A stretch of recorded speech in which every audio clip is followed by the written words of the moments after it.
Impossible ce mardi matin à Strasbourg d'échapper au contrôle des douaniers à la frontière franco-allemande. Coupez le contact et vous ouvrez s'il vous plaît. Sous le regard de leur ministre de tutelle Gérald Darmanin, ministre du budget, les douaniers strasbourgeois inspectent chaque véhicule en ligne de mire. La contrebande de tabac, un trafic qui a explosé ces 2 dernières années sur les zones frontalières. De janvier à septembre, on passe de 180 tonnes l'année dernière à 250 déjà saisies, plus de 78% d'augmentation de saisies. Des saisies qui suivent l'évolution d'une contrebande qui passe partout, comme ici par le tramway en provenance d'Allemagne. Un moyen de transport qui accentue la facilité de contourner les contrôles. Des contrôles qui s'adaptent donc à ces nouveaux chemins de contrebande. Ce sont les gens qui s'approvisionnent généralement à Kiel pour de petites quantités. Voilà, ce sont des frontaliers, des voyageurs.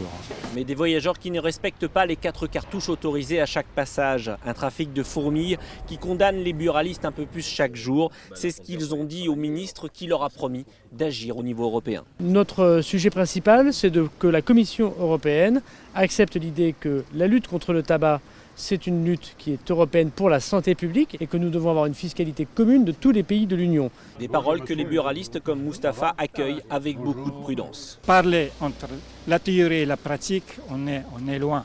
L'harmonisation fiscale, un serpent de mer pour les buralistes frontaliers, un sujet qu'ils évoqueront avec leurs collègues de toute la France dès ce jeudi lors de leur congrès annuel à Paris.